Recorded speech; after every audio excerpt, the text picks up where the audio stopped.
If you want to participate by asking a question, the way to do that online is to use the chat box feature. Please don't use the Q&A feature. If you could, just use the chat box feature. Write your question in. If it's a question of a general nature, Mr. Zimmerman will be very happy to answer that this evening. If it's a specific question about your home or another property, we will note the question and then get back to you at a later time once we've researched the specific information about that property. The other thing I want to let you know is that all of the questions in the chat box will be available and visible to all of the folks attending tonight. So if you want to ask a question and you prefer to just keep it a little more private, you are welcome to send a question to assessor@stlouisco.com. We won't be able to answer that tonight, but again, we will get back to you. And that email address is assessor, ASSESSOR, @stlouisco.com. For those of you who are accessing this by phone, if you have a question that you want to ask as a follow-up after the meeting, you can call our office at 314-615-4981. That's 314-615-4981. The other thing I want to let you know is that the information sheet called Reassessment Resources that's being displayed on the screen now is also available on the assessor's webpage. It's a long web address, so my best advice is to just Google St. Louis County Assessor. That's the easiest way to find it. It'll take you right there, and that's got lots of useful information that you can enjoy.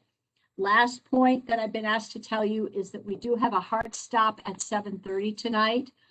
So if there are lots of questions, and we hope there are, we will get to as many as we can. And again, we'll respond to the rest offline in the next few days. And with that, I turn it back over to Jake. Great. Thank you so much, Sarah. So I do want to leave as much time as possible to answer specific questions from the crowd here, but I think it's appropriate and we've found it useful, having done several of these town hall meetings already, to give a little bit of background for those who may not be familiar with the basics of what we do, what assessment actually is, why you should ought to care about it, and how you can sort of best navigate all of this. And my mental framework for this presentation, rather than giving a sort of a long and boring speech about the mechanics of property assessment, is I'm coming at this from the angle of help us to help you. So by way of a little bit of background about the process and about assessments in general, the reason I do this is because I find the most frustrating thing both for taxpayers and for members of our appraisal staff is when folks show up with a real issue and a real concern, but they either do so too late in the process to do anything about it, or with the wrong information, with information that doesn't permit appraisers to be helpful to them in reviewing the real issue. So that's my purpose here, and I won't spend too much time on what we'll call the background material, but I think it's very important for folks to understand. So what's the job that you pay me to do? You hired me to be your assessor. An assessor is the person who is supposed to figure out what your stuff is worth. And by your stuff, I mean the stuff that rolls around on the ground, like your cars and your boats and your airplane, if you're one of those people who owns an airplane. But realistically, what we're mostly talking about is the dirt itself and the stuff built on top of the dirt. And there are about 400,000 pieces of that kind of stuff, parcels of real estate in St. Louis County. And so our job is to figure out, as best we can estimate with the tools available, what that house or that office building or that piece of real estate and that piece of dirt would have sold for if we freeze a snapshot in time and say that imagine it was for sale on January 1st of this year, and January 1st every 2 years after that. What would it have sold for if a willing buyer had hired a real estate agent and said, this is the house I want to buy? And then Once we come up with those values, it's our job to identify the stuff itself, to look at the stuff, to send appraisers out into the field to look at those homes and make sure that they are what we think they are, and then to engage with members of the public to provide that information to you and to give you an opportunity to let us know if it seems like we're wrong. This is what we do. Now, you'll notice the one word I didn't say in there anywhere, right? I didn't say the word taxes. You do not pay me to set your taxes. And what is more, you, in what I think is a pretty wise decision by the voters of the state of Missouri, you explicitly have given me a job where you have told me not to be in charge of the taxes. If your property taxes go up or go down because the school district or the fire department or the zoo and the museum district and the rest of the folks that take your property taxes, if they choose in their wisdom to raise or lower your tax rate, it makes no difference to Burchell's salary. It makes no difference to whether Sarah comes to work the next day. The job you pay me to do is only to figure out what your stuff is worth. And that is very deliberate and very, I think, a very good design, because you don't want me to care if the school district makes more money or less money next year. What you want me to care about is valuing your property for what it could actually sell for. So how do we do this? There's 400,000 pieces of property in St. Louis County. Obviously, we can't send an appraiser inside every one of them.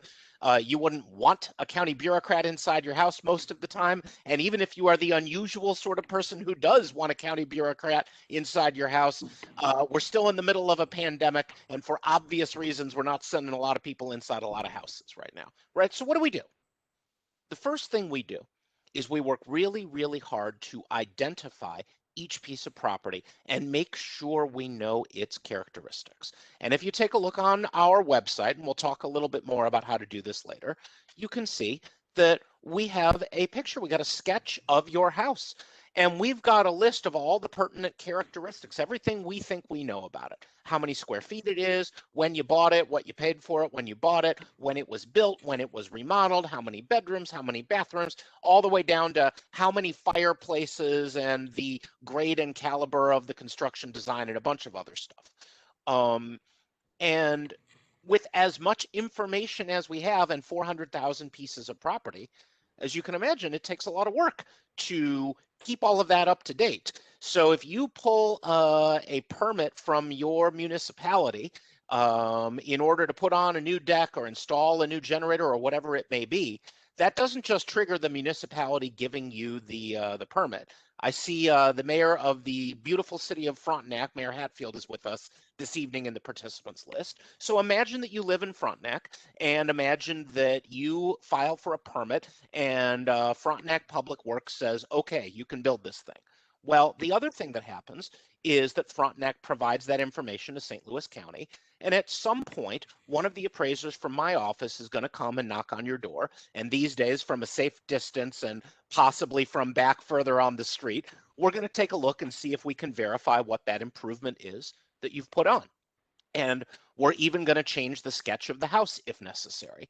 And we're going to try and figure out what your house actually looks like. And this obviously is really, really important, because if we're trying to figure out what your house could sell for, well, the first thing we want to know is, how does it look compared to other houses in the neighborhood? Once we've identified and we're forever on that treadmill, we will visit tens of thousands of pieces of property individually with an individual appraiser coming up and ringing the doorbell, or at least visiting the front of the property just over the space of these next few months. On top of all of that, once we've got that information, then the question is, how do you figure out what the property could sell for? And what we do in the vast majority of cases is the same thing that your real estate agent would do. If you called up your realtor and you said, hey, I think it's time to sell, what do you think we could get for this place? Well, the first thing that they're going to do is pull a list of comparable sales. They're going to find other properties in the neighborhood that have sold recently, and they're going to try and estimate how much your home does or does not look like those properties. And based on that, they can come up with a guess of what to actually list it for. But then, of course, you get the ultimate answer. The real answer of what it's worth is what a willing buyer will pay for it. And because we all know that in the vast majority of cases, your home is not going to sell on exactly January 1st of 2021, right? So therefore, you always have to make your best guess. And your best guess comes most of the time from those comparable sales, from the actual properties that sold in an arm's length transaction between disinterested buyers. What do I mean by that? I mean that it's not Uncle Jerry selling the house to his sweet niece Lisa for a song because it's really a graduation gift. And it's not a sale on the courthouse steps. It's not a foreclosure. It's not a short sale where the bank was trying to unload the property. It is the kind of transaction where each party was represented by a real estate agent or a lawyer, and they weren't related to one another, and the property was listed on the open market. That's what a real comparable sale is. Now, obviously, there will be situations where that's not how you would value a piece of property. Suppose we're not in Frontenac anymore. Suppose we head down Lindbergh and we head over to Huntley and we take a look at August Bush's mansion. Well, August Bush's mansion happens to have a helicopter pad on the roof. And while there may be other interesting homes nearby off of Lindbergh, I'm pretty sure that this is the only one in spitting distance that has a helicopter pad on the roof. There is no such thing as a comparable sale for a unique property like that one. And in situations like that, you might use another approach to value, such as, for example, pretend that it burned down and estimate what it would cost to rebuild it and depreciate from there. And I won't go into that any further unless folks have questions later on. For the vast majority of normal people living in normal homes, those comparable sales is what we're using to value it in the same way that your realtor would. So what's that data actually showing us? This has been, and this will be the understatement of the night, this has been a weird year, right? This has been, for many, a devastating year. This has been a year full of heartburn and tragedy and political division and community coming together, a whole lot of the good and the bad in this town all wrapped up into one, right? And what I can tell you, if you'd asked me a year ago, and some people did ask me a year ago, and I made some predictions to some of my fellow public officials, and I told them I was scared to death. I said, I'm worried about what's going to happen to this economy. The pandemic is bad enough, but people are losing their jobs. And I've lived through a foreclosure crisis in St. Louis County. I became your assessor, the first elected one in about 50 years, in 2011. At the tail end of the foreclosure crisis, I saw property values, particularly in some of the really hard hit North County school districts, go down by 20, 30, 40% compared with 2 years ago. And I had ran for office on the same promise I made then as I make now, which is that we're going to follow the facts, and whether it's popular or not, the assessments are going to track what your home is actually worth. And I said then, look, if the value of your property goes down, the assessment has to go down. And I can tell you that I made some school districts and some fire departments pretty unhappy. Just as in years past, and I think both councilmen present tonight will remember a few unhappy people 2 years ago when the property values went up, and in some cases went up quite dramatically. Well, there may have been some very happy fire departments, but I also can tell you there were some unhappy taxpayers. Our job is to follow the facts where they take us. And I was scared to death that we were about to see 2011 all over again. And rarely have I been happier to be wrong. Whatever else this pandemic has done to our society and whatever else we're still digging out of, the one thing I can tell you is that this has been a very good year to own a home in St. Louis County. Across the board, residential property values are up. Homes are selling for more than they used to. People want to buy homes. First-time home buyers in particular are really, really wanting to buy homes. And so the most interesting thing that has happened over these past 2 years, and something that I'm not sure I would have predicted, is that the most desirable homes, the kind of homes that are flying off the market, that realtors don't even need to list it for more than a day before they get multiple offers and bidding wars, are the most affordable homes. It's $100,000, $200,000, $250,000 properties. Across St. Louis County, what you will see is that those kinds of homes have been selling real quick and at higher prices than the owners expected to get. So look, don't cry any tears for Mr. Bush in Huntley and other folks who own higher value homes, right? $1 million properties are still appreciating in value, are still selling, and they're selling for more than they did 2 years ago. But it's not the same. And I'll ask Rob if he can to put up the map, and maybe we can zoom in on it there a little bit. And you'll see that the pictures tell the tale. If you look at the school districts where the typical property, this isn't every house, right? This is just the typical property, the median change compared with 2 years ago. Look at the places that have performed the most strong in the real estate market. Down in South County, you see that it's not the most affluent part of South County. It's the Hancock Place School District, which is Lemay. And if you look up to the north, you see that places like the Hazelwood School District and the Ferguson-Florissant School District have been performing very, very well. Now, again, cry no tears for the people in Clayton experiencing 3% property appreciation compared with 2 years ago. And again, these are all averages. My parents happened to live in the Clayton School District, and I had some splaining to do to mom and dad when they found out that their property had gone up double-digit percent in value compared with 2 years ago. Every property is different. Every home is different. But these averages, these medians, do tell you the story. How much of this is about people buying those first homes, folks desperate to get out of mom and dad's basement? How much is it that people really don't want to be renters and really want to be homeowners in the middle of a pandemic when so many people are stuck working from home? How much of it is just about low interest rates and being able to get a mortgage from the bank when you couldn't get one 2 years ago?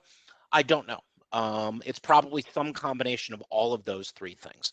But ask any real estate agent and they'll tell you the same thing I'm telling you right now, which is that it's a good time to own a house in St. Louis County, and it's a really good time to own an affordably priced house. What this means for assessments, I'll say in a minute, but one quick aside that all of us who care about the community should be thinking about, which is this is great news for homeowners. And I bet most, if not all of the people participating tonight are homeowners. But spare a thought for that first-time home buyer, right? In the long run, we will suffer as a community if those starter homes, the kind of homes that the young couple, coming off of their first real job and paycheck, the kind of home that so many of us were fortunate enough to be able to get into when we were starting our journey. If the start of the journey is progressively more and more unavailable, then that's the American dream deferred. And there are consequences to that, thinking about the desirability of construction in St. Louis County, thinking about how we can encourage policies that help development thrive across this whole region. But you pay me to be the assessor, so let's stick with assessments. So moving aside from that digression, look, it's great news for the community and it's great news for all of us that property values are going up. Life is easier when property values are going up and homes are selling. But there's a really, really important implication of this for everybody listening tonight, and more importantly for folks who aren't listening tonight. And that implication is that if we make a mistake, if we get it wrong, if we think your home has 3 bedrooms when it really has 2 bedrooms, then we're going to have the wrong characteristics about your property. And particularly at a time when values are going up and those homes are selling, if we are wrong about your house, then the odds of you ultimately getting an unfair tax bill are quite high. And so my big, big message to everyone is that it takes 5 minutes to go on our website and take a look at the information we have about your property. For those who aren't comfortable or can't find their way around the county real estate website, it takes 10 minutes to make a phone call to our office and ask someone to help you or talk you through it. And fixing those kinds of things that frequently are very easy to fix when there's just something we got obviously wrong, fixing it now is dramatically easier than doing it later during some version of a formal process. Mm-hmm. And my experience is that sadly, many people don't pay any attention right now. Instead, they wait until the tax bill comes in December. And when the tax bill comes in December, it's too late. Not only is it too late to talk to us, and by state law, we no longer have any power to do anything about it, but it's too late to even file a formal appeal and avail yourself of the process that way. So the real reason why I'm so happy to do these town hall meetings, and I'm so grateful to Councilman Fitch and Councilman Harder for assembling this group tonight and publicizing this to their respective parts of the community, is that I want this message to go not just to the folks here tonight.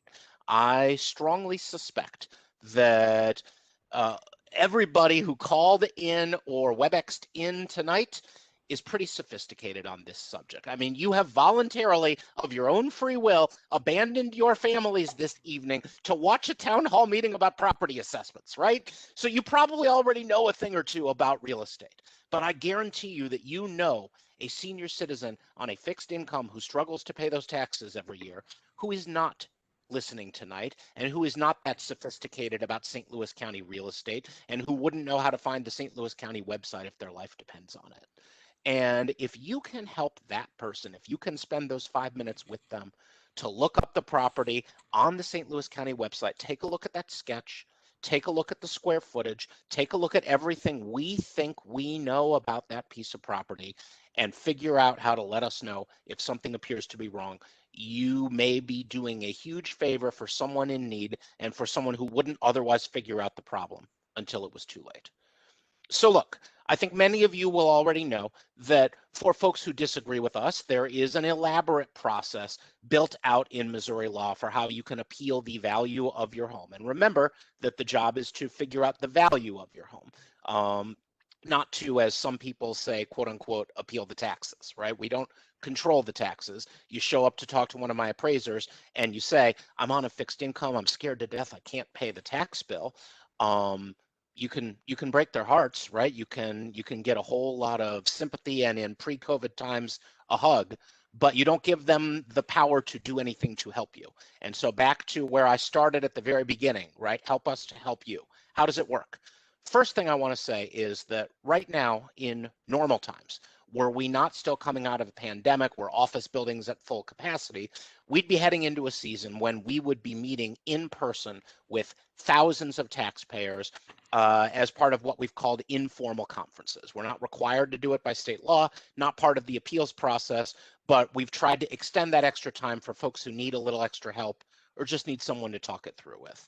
For obvious reasons, we just can't practically do that right now. So we've decided to make some lemonade out of the lemons.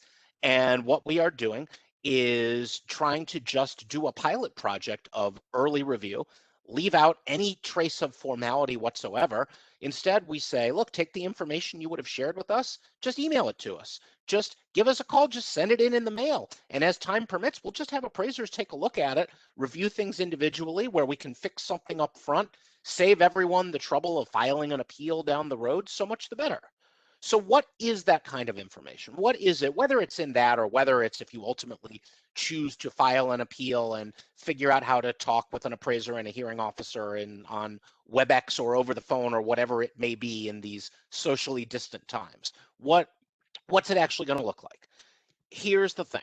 Remember that the appraiser's job is to figure out what your home could have sold for on January 1st. If we are wrong about that, the usual reason that we are wrong is because there is something about your home that you know that we don't. Like I said at the beginning of this presentation, you don't want a bureaucrat inside your house under ordinary circumstances, let alone a weird year like this one. But because of that, unlike your real estate agent, unlike the person who would list your home for you, we don't know if your kitchen badly needs updating. We don't know if the house that's sold down the street has shiny new appliances, while in reality, yours still have that lime green color from the 1970s. We don't know about your leaky roof and the $25,000 estimate from the contractor to fix it that you don't have the money to do right now. We don't know about the issues in the crawl space, and on and on and on, right? This kind of stuff, information about the condition of your home, or in rare and extreme cases, information where we're flat out wrong and we think you have an extra bathroom that you just don't have there anymore. The easiest way to fix a mistake and the easiest reason to identify why we might have the wrong value is that kind of stuff. Wrong condition, wrong information about your house. And right now, before a formal process begins, while we still have control of the numbers, while the values you see on the web are preliminary. The whole point of that word preliminary means we still have the power to fix it right now, which is why the best thing you can do is just take pictures, provide those estimates, provide that information about the property and send it in. The next most likely reason that we would be wrong about the value of a home, if we understand its condition, is that we've chosen the wrong comparable sales. Remember what I said before about how we're trying to value your home in the vast majority of cases in the same way that a real estate agent would, by figuring out other properties that sold recently in the neighborhood and figuring out which of those your home looks most like. Now, when I say looks most like, we're talking kinda, sorta. The home that's sold down the street is never a perfect copy of your house, right? It's always different. That's not a big deal. If the house that's sold down the street is 500 square feet bigger and it has a pool in the backyard and you don't have a pool, we know about that. And we know that the home that has more square feet and a pool is worth more money than the home that isn't. That's fine. The bad comp is the one where the kids go to a different school, where it seems like it would be in the same neighborhood, but actually it's 2 blocks across a major thoroughfare, and everybody knows that homes in that neighborhood sell for a very different amount of money than homes in this neighborhood. That's the kind of situation where you and your real estate agent and any appraiser, any human being who looks at it is going to understand right away, oh, we chose the wrong comparable sales. So what is a comp? Remember what I said before. It's a property that sold in an arm's length open market transaction recently. Sold. One of the great frustrations that folks who aren't as sophisticated on this subject can sometimes experience is they show up to talk with an appraiser and they say, I brought you some comps. Look, I got your assessment on 10 homes on my street. And this neighbor is valued at 100,000 and this neighbor is valued at 120 and this one's valued at 110 and you've got my house at 150 and that's not fair. It may be unfair, but they're also not comps. They're not comparable sales. All you're doing is saying, this was Zimmerman's guess at property A, property B, property C, property D. So you may have proven that Zimmerman was wrong, but we haven't shown that Zimmerman was wrong making yours too high or that Zimmerman was wrong making your neighbors too low, which is why the thing that is helpful is to find the actual properties that have sold. In many cases right now, because interest rates are so low, we find that many folks have refinanced their mortgage. If you did that, you got an appraisal from the bank when you did it. You might want to take a look at that appraisal, and you might want to look at the comparable sales that the appraiser for the bank found when they were estimating the value of your home. And if that appraisal came out with a wildly different number than the one that we have, the likely reason is the comps they selected. So where you think that we've picked homes that are of a different character, that are too far away, that just don't look like your property, that's where you can be very, very helpful to us by saying, actually, here's the house down the street that sold just a few months ago. And I think if you compared us to this one, you would see that the value would make a lot more sense. With all that said, I'll emphasize again that this attempt at a pilot project of early review and saying, forget the formal stuff, just send us an email. We'll have the appraisers take a look at it as time permits. None of this takes away any of your rights. Right? There is a formal appeals process. You will get a change of assessment notice in the mail. That will not be the preliminary value. That will be the final number that we think the property is worth. And then at that point, the value is out of my hands. And if you disagree with it, you have the opportunity to come and probably in a virtual setting like this, talk with a hearing officer, talk with the county's Board of Equalization, the county executive pursuant to a change that was pushed through in large part by Councilman Harder, which I really want to take a moment to commend him for. We're soon going to have a second Board of Equalization in St. Louis County. Some of you will remember that 2 years ago, when there was a large volume of appeals, we had a board member who quit, said they didn't want to work that hard during the summer. My staff didn't have much sympathy. We're accustomed to doing the overtime and putting in the work to talk to as many thousands of people as we need to. But if two boards of equalization help spread out the work, so much the better. The important thing is, just like the councilman said, right? I don't work for them, I work for you. And if you don't like me, you get to send me home at the ballot box. Well, the Board of Equalization doesn't work for me. They're appointed by the county executive. And if you don't like what they have to say, you can talk to the county executive about it. But that is a good and a healthy thing that some different side of the house, right? It appoints neutral parties whose job is not to agree or disagree with us, but to try and get it right. So, ending where we began, what we are about is the valuation of property, figuring out what it can really sell for.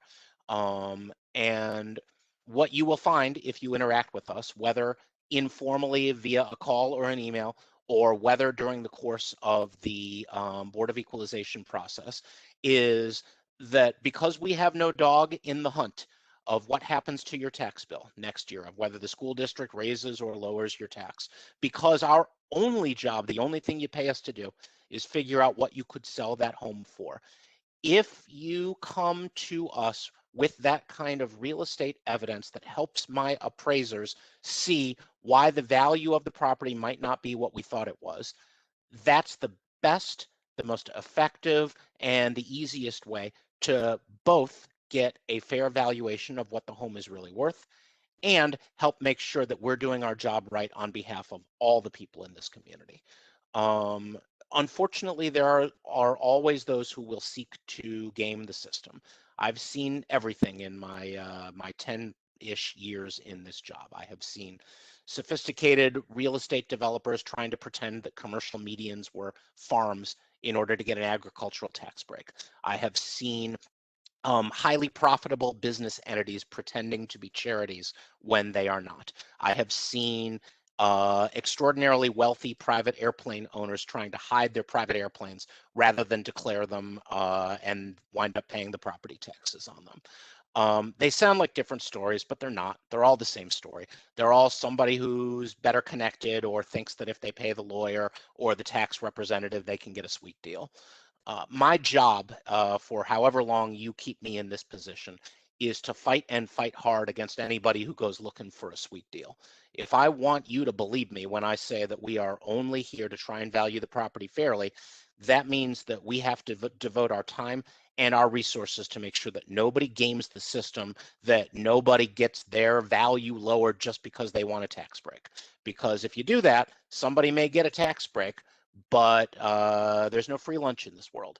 To take, for example, the fake charity, one of the fake charities, the biggest one that I'm thinking of, was in the Kirkwood School District. They sought value exemptions that would have resulted in the Kirkwood School District losing about $1 million every year.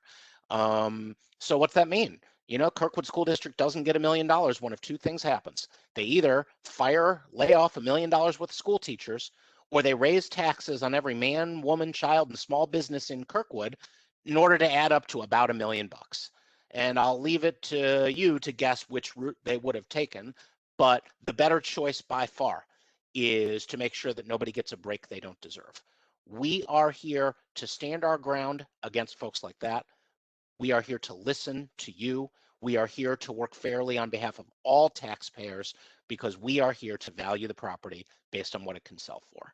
With that, I will stop jabbering for the moment. I am hopeful that we've had some questions come in either via the chat box or other mechanisms. And Sarah, if you can let us know what questions we have to answer, let's use the time well.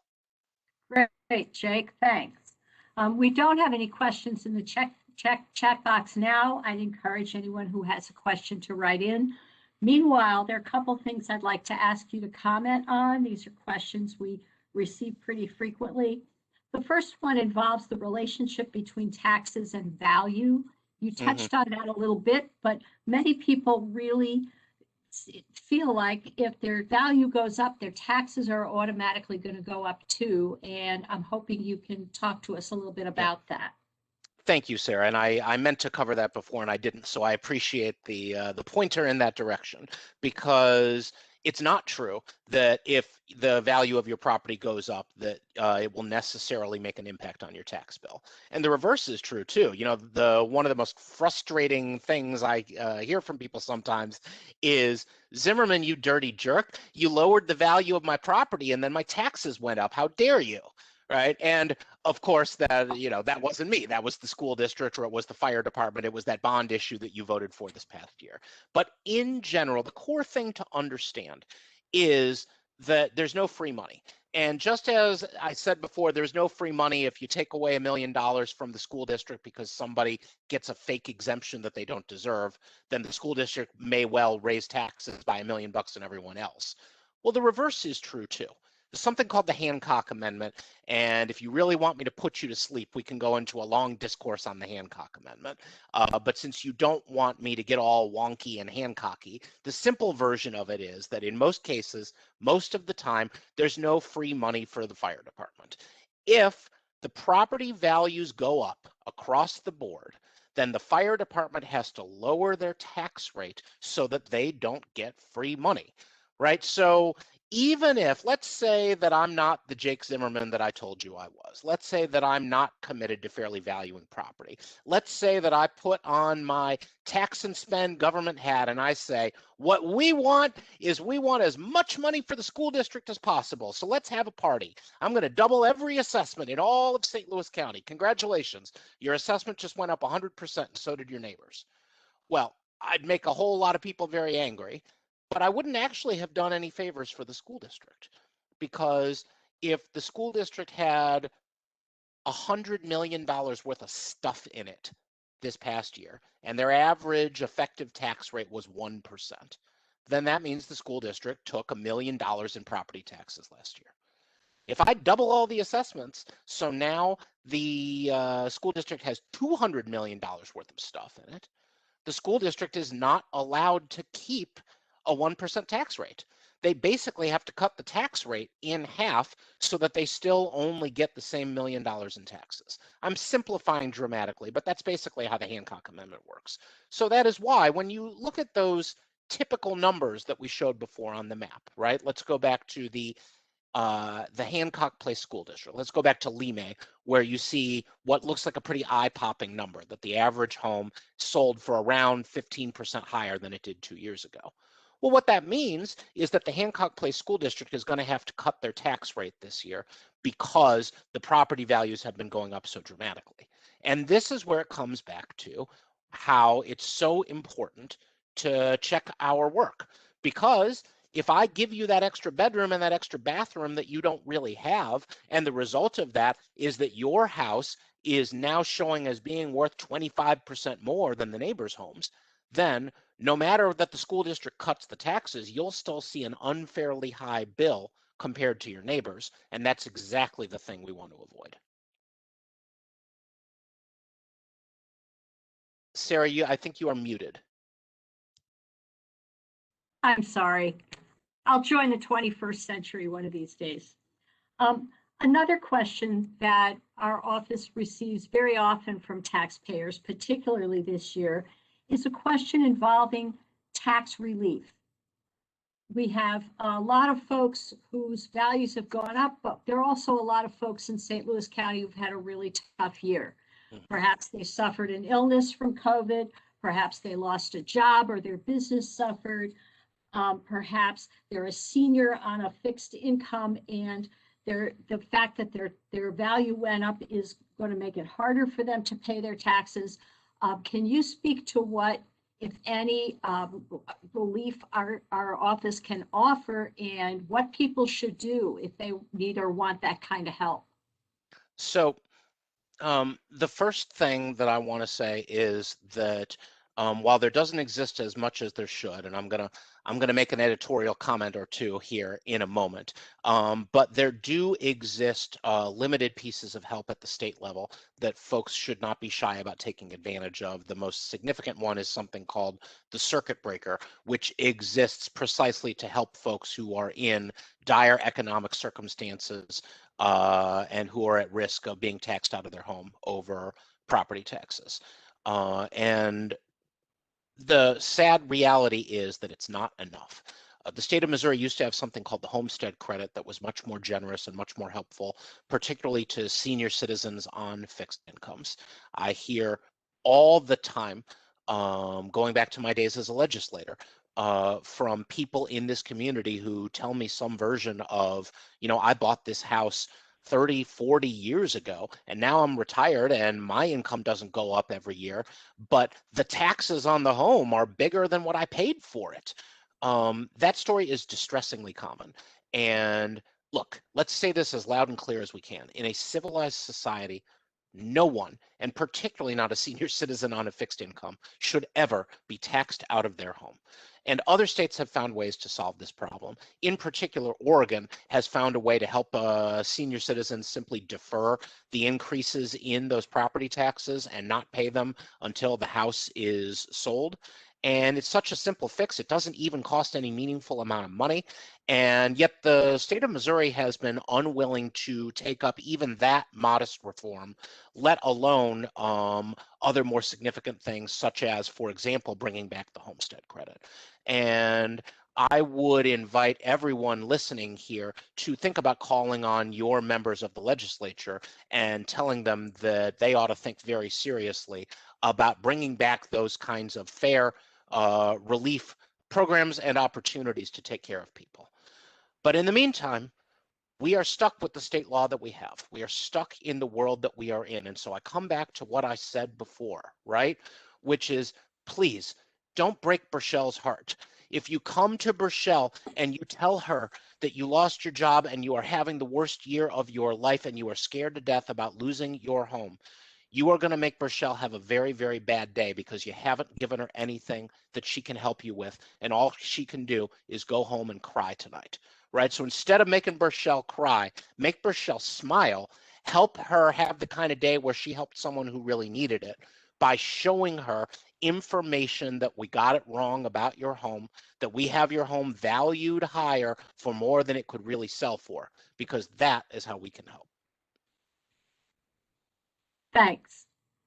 And the last point that I'd like to ask you to address a little bit is commercial property.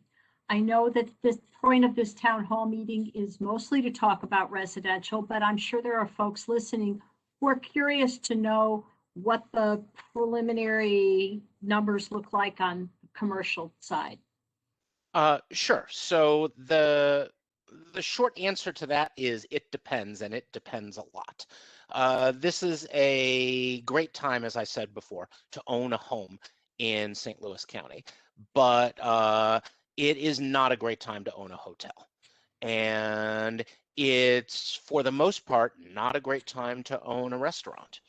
But let's pause for a moment of caution there, because it actually is a pretty good time to own a McDonald's if the McDonald's has a busy drive-through window and is located on a bustling corner. The last year has done strange things to the economy and to the real estate market. There is some reason to think that we may never go back to the office in quite the same way as we did. And no one knows what the long-term impact on values of office properties will be, for example. But by contrast, if you are in the business of owning industrial property, if you own warehouses, oh boy, this has been a very profitable year to own a warehouse. So when it comes to commercial real estate, one size very much does not fit all, and a whole lot of individual review is required to make sure we get it right and to make sure there's no special deals. And that's why, we're so committed to taking the time that it takes to get it right. And also why I, again, really want to express my appreciation to Councilman Harder for shepherding and doing the work to get the county that second Board of Equalization. Because if, as I anticipate, there will be more than the normal number of commercial property owners who are going to want to come in and present information to us about, for example, the rent concessions that they had to give to their tenants to stay afloat, right? That's the kind of stuff that can only be dealt with through individual review. And that's why we're really grateful to have some of those extra boots on the ground. Thanks, Jake. I see a question in the chat box. Someone's asking whether we could provide more information on the circuit breaker program. What I will do is provide that information by email tomorrow when I can give some links to the state program and a little more specific information on that. If anyone else wants that information, I want to let you know I'm also going to provide that to Councilman Fitch's office and Councilman Harder's office, so they can pass it on to any of you or any of your friends who might also like to have that information, okay? And when you see it, you're gonna realize just how stingy it is. And when you see that, don't yell at Councilman Fitch and don't yell at Councilman Harder, but do think about calling your state legislator and ask them if they will support legislation to bring back the homestead credit, which would help a whole bunch more people. Thanks. That's it. We don't have any more questions in the chat box. I don't know whether the councilmen or their staff members might have questions also that they think the constituents would be interested in hearing about. Jake, this is Mark Carter.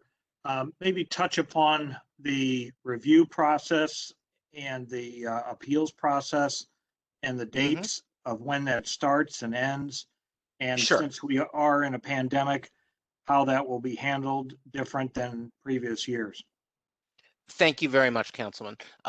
So the short answer is that the formal process begins once those change of assessment notices go out in the mail. And over the course of the next month to month and a half, folks will start seeing those notices in the mail. And that triggers your right to file an appeal with the Board of Equalization. That is a process that continues into July. The appeals hearings themselves will continue through August and in some cases later than that. What an appeal hearing looks like in normal years, it sounds big and formal and scary, but as you know, it is not. It's you come in, you wait your turn in line, you sit down with an appraiser for 5 or 10 minutes, share with them the photos or the appraisal or the comparable sales you brought in. And then if the appraiser takes a look at it and says, okay, yeah, I think you're right, then maybe they make a change on the spot. Or maybe you go and talk to a hearing officer who works for that Board of Equalization, listens to what you have to say for a few minutes, and then makes a recommendation to the board. In this weird year, what I'm expecting to see is that the board, at least at present, the board is insisting that all of those hearings be virtual. So that doesn't necessarily mean that folks are going to be forced to dial into WebEx like this, which I imagine some taxpayers will be more comfortable with than others. I would anticipate that there will be other workarounds for those who aren't comfortable with that. I would not be surprised to see many of these hearings conducted just by telephone. But it goes back to what I said before. Ultimately the board makes those decisions and not me, so I have to defer to them on how they want to structure it. But what I'm really encouraging folks to do is to, when in doubt, just take all the stuff you would have brought to the Board of Equalization hearing and don't wait for the change of assessment notice. Right now, while there's still plenty of time and the values are still preliminary, now is when you email the photos or a copy of that appraisal to us. And I won't swear to you that we're gonna be able to deal with every single one, especially if they're more complicated situations where reasonable minds may differ, where a hearing officer needs to make a recommendation. But in most cases, it's much more straightforward than that. In most cases, it's a simple matter of we were wrong and the picture shows you that we were wrong. And in those cases, we anticipate that a quick review will suffice to take care of, we hope, thousands of those and save a whole lot of folks the trouble. I've heard a lot of times, it's not so much whether your numbers or your features are wrong or right in the system. A lot of it depends on condition. So, you've told residents in the past to make sure they bring in a picture of the dilapidated deck or the roof or estimates that what it's going to cost to put a new roof on or the original kitchen of 30 years ago, those kind of things. Bring the pictures, bring the estimates, bring the bids so that, your staff can make an educated adjustment on that. Bingo. And so the only thing that's different this year is instead of, don't wait for the change of assessment notice. Don't wait to bring it to a physical hearing that might never happen, right? Instead, we really do encourage folks to just email us the pictures, give us at best the opportunity to take a quick early look now, and if nothing else, the opportunity to get it into the file in advance of that conversation before the hearing officer. Okay. Sarah, I think I've Thank you. seen a couple of questions popping Yes. up in the chat box while we were talking here. Yes. The first question is, can you explain what the process is for people who register to appeal their valuation at the end of the appeal process? That is, could there be an appeal that actually occurs after the deadline? Generally speaking, the deadline is the deadline, right? And once that date in July passes on the letter, then you're done until next year. But there are two things to say there. First of all, the board controls that, not me. And there's always some situation where someone made a terrible mistake, right? And the board says we will accept the late filing. So I don't necessarily take bureaucratic no for an answer if there is some compelling reason why an injustice has been done. I always urge people to just, send that letter directly to the Board of Equalization and let them give you a chance. And then the other thing that folks should know about, and I think I saw a question about off-year value changes in the chat box, and there is such a thing as an off-year appeal. If you and everybody who has listened to this town hall meeting is now sophisticated enough and they understand not to miss the deadline and not to wait for the change of assessment notice and to look at the value now. But I guarantee you, you will know somebody who doesn't find this out until it's too late and they realize in November that we had the wrong information about their home, right? So if the bad news is that it's too late, and at that point, the tax bill is what it is. The good news is that that person can still file an off-year appeal in 2022 and at least get the mistake fixed for the next year. Thanks. Before I go on to the next question about real estate, I want to let one person who contacted us through the chat box know that I do see the question about personal property and specifically vehicle damage. And we will get back to you offline about that. No worries, we will definitely respond. The next question about real estate is, why would a home have a lower appraised or assessed value than what your website shows the recent sale to be? I'm gonna kick that one over to Burchell, the professional appraiser, and talk about precisely why that could be, because there's a number of possible answers. Well, there are many reasons. Just using round numbers, you can say this house sold at 150 on the open market, and we have a value at the 140. Well, that could be because of the comparable properties that we selected. We try to find the ones that are most similar with square footage and amenities, and based on those and the adjustment made, the subject property could be valued at 140 or 142, even though they paid 150 for it. But it is based on the properties that have sold around them in the neighborhood. So that's very fortunate for that property owner because their assessment will be lower than they actually paid for it, and their taxes will be based on our assessment. But sometimes that's not always the case. Sometimes it comes in right in there, or based on subject comparable properties, it could come in slightly higher. So that just depends on the situation. But most likely, and it depends on when the sale occurred. A lot of times when you have a sale, they are their own best comparable, but depending on when it's sold, there could be a time adjustment factor or some other qualities to the houses and the subjects and the comparables that have a factor in those values. And then the one thing that I'll add to what Rochelle just said is one of the traits of bad assessors, and there are international standards on this. There's an organization called the International Association of Assessment Officials. Try saying that 5 times fast. We call it the IAAO. And the IAAO lists a whole bunch of guidelines, rules, and statistical measures you're supposed to follow if you're doing this right. We happen to be one of the jurisdictions in Missouri that really, really does it right. The proof is in the pudding, which is that the state does a study every couple of years, takes an average of a bunch of properties that sold randomly chosen throughout the St. Louis area, and then takes the average of all of our values to make sure that our values track closely to the actual sales. What bad assessment jurisdictions do is something called sales chasing, where they go around trying to make sure that the value of the property is precisely what that sale price is, even if maybe everybody else is kind of getting a break, right? And if the property didn't sell recently. And there are some jurisdictions, even in rural Missouri, where the average assessment may really only be 70 to 80% of the true sales prices. And, that could sound like a pretty good deal, right? I want my assessment to not be the real value of the house. But what that does is it discriminates. It discriminates against the person who just sold their house, more to the point, the person who just bought it, because that poor sucker gets hit with the assessment for exactly 100% of the sales price, while everybody else is effectively getting the deal. I have a Thanks. question. Go right ahead, Councilman.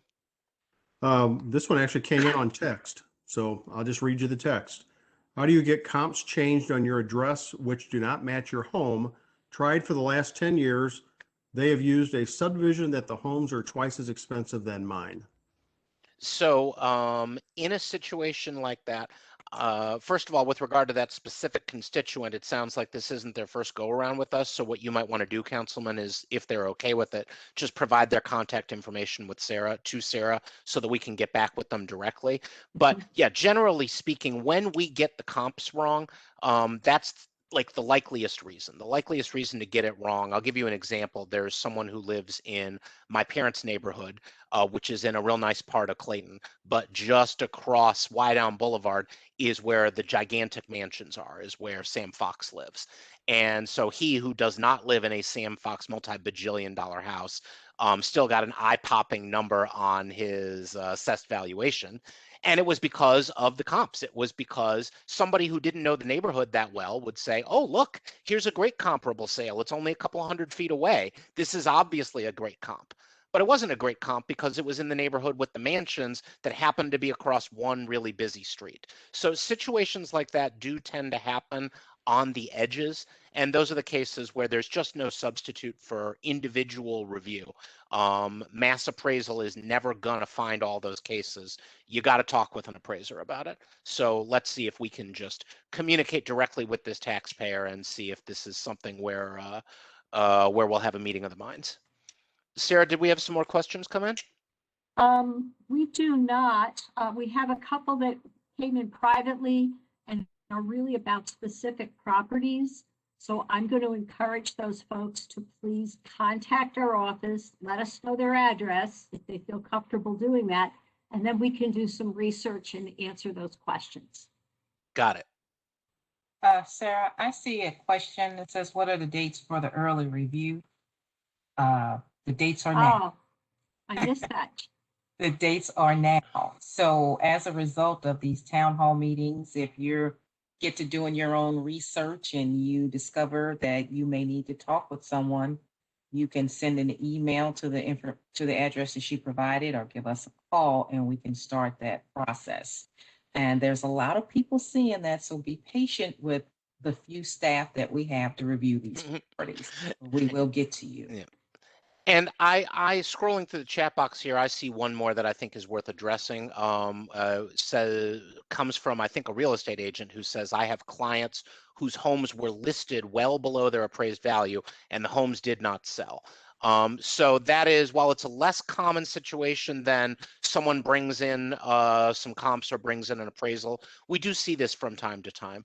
And my experience is that where it's really, really clear, where you had something sitting on the market for months and months, and we can look this up, we can take a look in Maris, and we can see that something, if it was listed for sale for $220 and it didn't sell for 6 months, and we think it's worth $250, something is obviously wrong, right? And it's one thing if it's been on the market for a couple of weeks, but in a situation like that, we always encourage folks to reach out and provide us that kind of information. Right. And there's another one that just came in. I'm scrolling through so I can find it. It reads like this.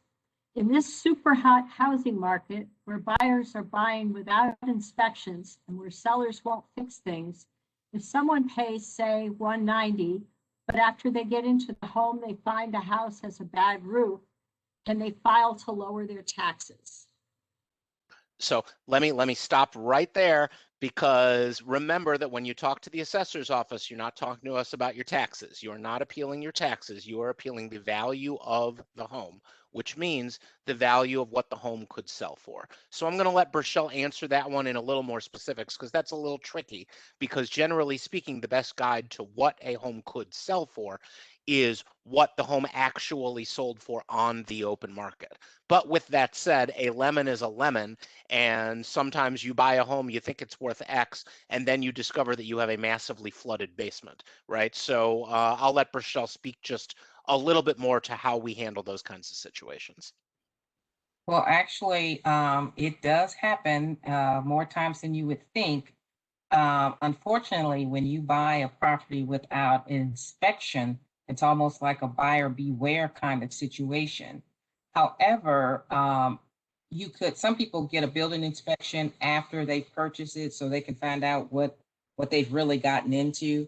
And that is part of that information and that documentation that you can provide with us so we can really get to the real condition of the property to see that there may actually be something that we can work with. But we would need to see that. You can't just say, oh, I paid too much for it, I was a sucker, and I'm sorry, I can't do anything with that. But if you do have that documentation to show your new building inspection or you have an inspection and you get bids and the cost to cure those problems, we can work with that definitely. It is always entertaining. There are always a few people every year who show up and say, I can't believe I paid that much for it. What a sucker I was. And again, that's the kind of information that may get a chuckle out of the appraiser, but it doesn't give them much material to help you with. Jake, here's a more specific question from someone who would ask that you circle back on the issue of why an appraised value would go up in an off year, in an even numbered year. Oh, thank you. Right. I talked about off-year appeals, and I meant to address that one. Right. And so again, I'll let Burchelle answer the specifics, but the most obvious situation where the value changes in an off year is new construction, right? If people make meaningful changes to the characteristics of the property, you pull that building permit, and we're not talking about putting in the generator, but we're talking about adding on an addition and 2 new bedrooms. That's going to be new construction on the property, and under state law, we're going to be required to revalue it based on the new condition of the home. Burchelle, you want to talk a little bit more about that? Well, that pretty much answer the question, Jake. But yeah, under the law, in our values are for the odd year and the following even year. And the only reason we can change it is for new construction.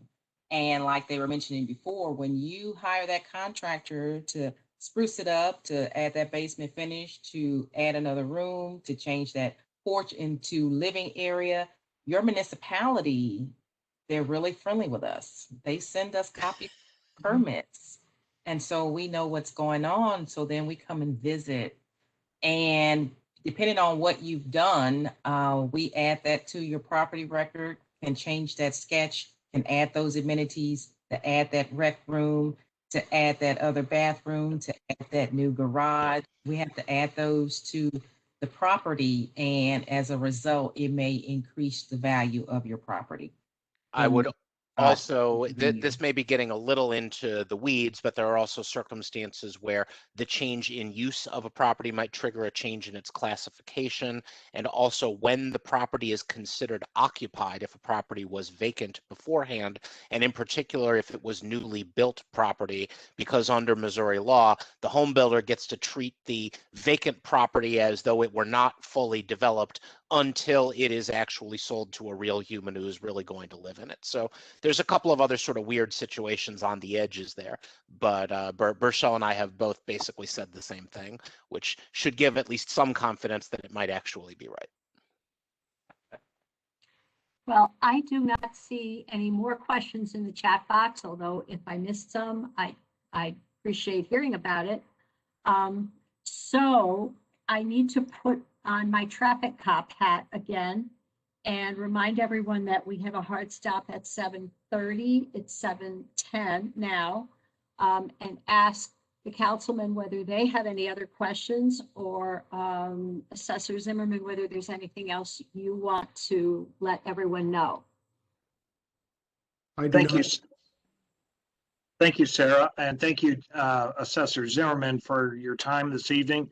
I think this was very influential and very informative, and something that everybody needs to learn about this process. Unfortunately, we only had 17 people with very good questions, but I wish we had more, and I'm sure we'll have more questions in the future directed towards our office. And we want to remind everyone that this has been taped, and we will try to make that link available either on the county website or through your individual council people, so that someone could tune in later and listen to the important information that was shared here tonight. So I want to thank everybody for participating and for really good questions. And if you have any more, please contact Jake Zimmerman's office in the following days. Anything from you, Tim? No, just again, thank you, Ann and Mark, for getting this set up, and specifically to the assessor's office and to the assessor himself. Thank you very much. It was very educational. Appreciate it. And I'll just break in by reminding everybody one more time that if you want to contact our office, the phone number is 314-615-4981. And you can email us at assessor, ASSESSOR, at STLOUISCO.com. And I'll just thank all of the fine public servants, both those employed by me and those elected by you, who have been here this evening. Councilman Fitch and Councilman Harder will recall that the last time we did this was in a packed city council chamber a couple of years ago, and the world has changed a lot since then. But what has not changed is their commitment to making sure that their constituents get the information that they need to engage with their government effectively. And so I hope this has been helpful. And you know, this is what you guys pay us to do. So we are here when you need us. Thank you, and thank you everybody for participating. And we'll see you at a later time. Good night, and drive safely and be good. Good night, everybody.